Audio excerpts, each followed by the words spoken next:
हमारी सरकार ने तय किया है, इस बजट में हम इसका उल्लेख करेंगे अभी आने वाले उस पे। इसमें सरकार यह वर्ष लोक माता अहिल्याबाई होलकर जी की 300वीं जयंती वर्ष भी है। उनके प्रति कृतज्ञता ज्ञापित करने के लिए हम 7 स्थानों पर कामकाजी महिलाओं के लिए छात्रावास की सुविधा भी देने जा रहे हैं। ये अहिल्याबाई होलकर के नाम पे सभी आते हैं।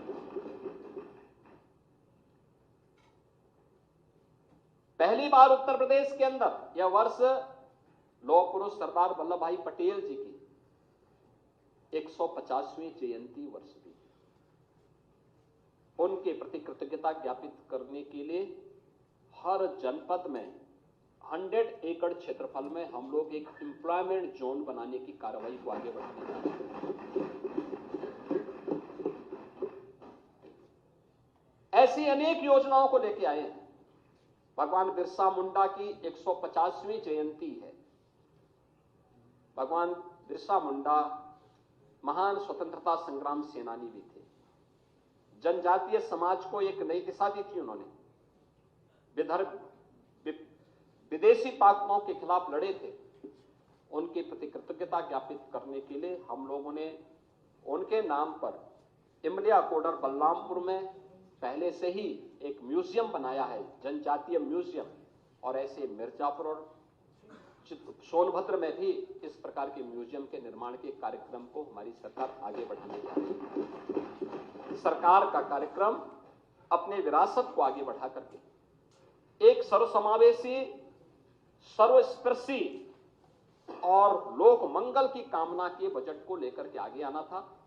और सरकार ने इन सभी महापुरुषों के प्रति कृतज्ञता ज्ञापित करते हुए अटल जी की स्मृति को, यह वर्ष अटल जी की जन्म शताब्दी वर्ष भी है, हमने शहरी हर नगर निकाय में एक एक डिजिटल लाइब्रेरी बनाई है जो सदैव अटल जी को समर्पित है। उसको बनाने के कार्यक्रम को हमने जोड़ा है बजट में, इसके लिए प्रावधान किया पैसे की।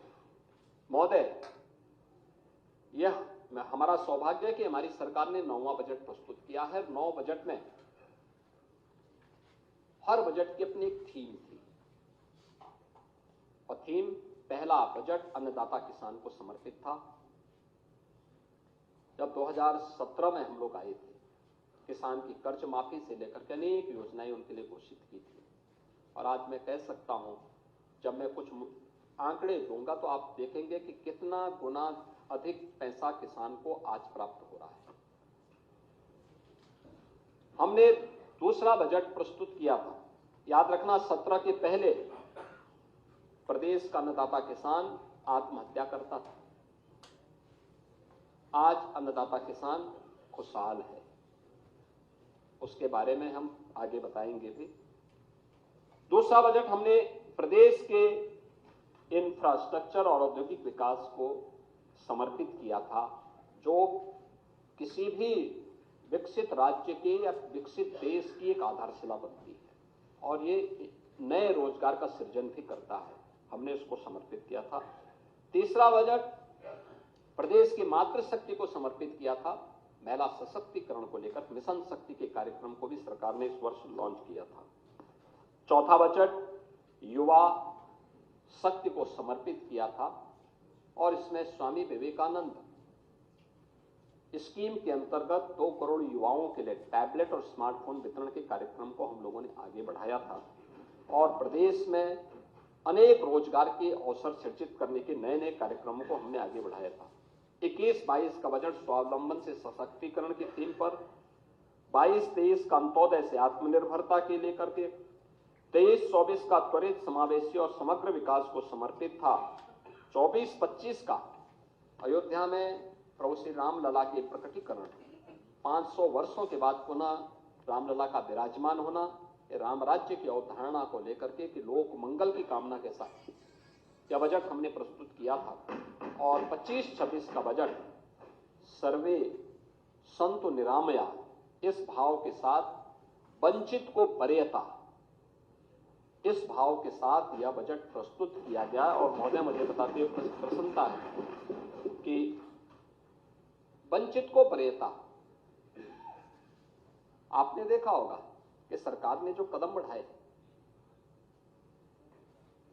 केंद्र में 10 वर्ष में 25 करोड़ लोग गरीबी रेखा से उभरे और प्रदेश में पिछले 8 वर्ष में किए गए प्रयास हैं 6 करोड़ लोगों को गरीबी रेखा से ऊपर उठने में मदद मिली है। बजट में हम लोगों ने अंत्योदय से एक उन्नत अर्थव्यवस्था के रूप में, ईज ऑफ लिविंग से ईज ऑफ डूइंग बिजनेस तक, कृषि से लेकर के गरीब कल्याण तक, आस्था से आजीविका तक, शिक्षा से स्वावलंबन तक, संस्कृति से समृद्धि तक और महिला सशक्तिकरण के संकल्प को हम लोगों ने सम्मिलित करते हुए एक विकसित उत्तर प्रदेश की आधारशिला इसके माध्यम से हम लोग रखेंगे। यह हम लोगों ने इस बजट में इस थीम के साथ काम करना प्रारंभ किया है और इस आधार पर लगभग इस बार का जो हमारा बजट है, जो यहाँ पे माननीय सदस्यों ने अपने भाषण में यहाँ पे कहा होगा कि 8,08,736 करोड़ रुपए की का यह बजट हम लोगों ने उत्तर प्रदेश की जनता जनार्दन को समर्पित किया है। इसमें अगर आप देखेंगे 16-17 की तुलना में यह लगभग 2.5 गुना बढ़ा है और 24-25 की तुलना में लगभग 10% अधिक है। बढ़ा हुआ बजट का आकार ये केवल एक व्यय नहीं है, बल्कि अंतिम पायदान पर विकास की पहुंच, उत्तर प्रदेश का इंफ्रास्ट्रक्चर डेवलपमेंट, आम जन के जीवन स्तर को ऊपर उठाने और प्रति व्यक्ति आय को बढ़ाने के साथ साथ आर्थिक विकास को तेज करने की एक ईमानदार प्रतिबद्धता को दोहराने का कार्य कर रहा है और सरकार ने उन्हीं भावों के साथ इस बजट को प्रस्तुत किया है, जिसमें बहुत सारी चीजें हम लोगों ने इसके माध्यम से दी है। जिसमें सबसे महत्वपूर्ण बात है कि 2,25,000 करोड़ रुपए से अधिक की राशि केवल कैपिटल एक्सपेंडिचर के लिए, यानी कैपिटल एक्सपेंडिचर का मतलब बुनियादी ढांचागत विकास के लिए। ये विकास की गति को तीव्र करता है, अर्थव्यवस्था को सुदृढ़ करता है और रोजगार के अनेक अवसर का सृजन करता है और यह एक बड़ी राशि उत्तर प्रदेश के बजट में हम लोग प्रस्तुत करते आए हैं।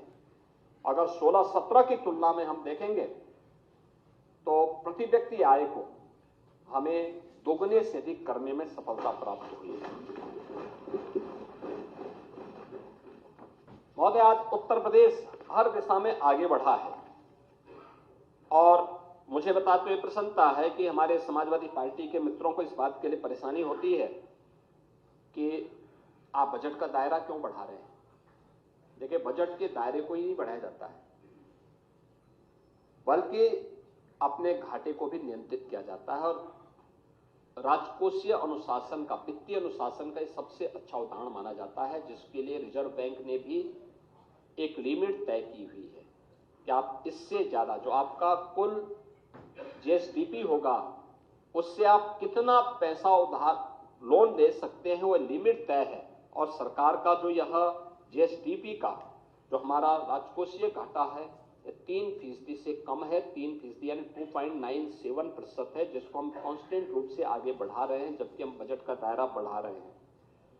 और यह तब है कि जब पिछले 8 वर्ष में सरकार ने कोई नया टैक्स उत्तर प्रदेश की जनता जनार्दन पे नहीं लगाया, बल्कि डीजल और पेट्रोल पर जो पहले से वैट था उसको कम किया है।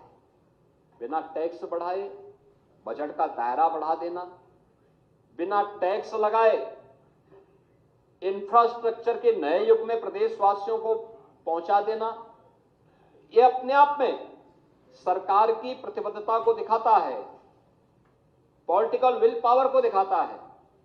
सरकार ने वो दिखाने का प्रयास किया कि हां, हम भ्रष्टाचार पर प्रहार करेंगे, लीकेजेज को रोकेंगे और लीकेजेज को रोकने का परिणाम है कि आज हम बजट के दायरे को बढ़ाने में भी सफल हुए हैं। विकास के लिए पैसा दिया है, लोक कल्याण के लिए पैसा दिया है और हर एक विभाग की आवश्यकताओं की पूर्ति करते हुए सरकार ने इन कार्यक्रमों को आगे बढ़ाने का काम किया है। अरे लाल बिहारी जी, आ रहा हूं। जबरदस्ती लिखवा रहे अच्छा हैं अपना बात नाम आपने आप। कही है। तो अच्छा टोकने वालों को जब अपना नाम क्यों लिखवाते हैं? आपका बजट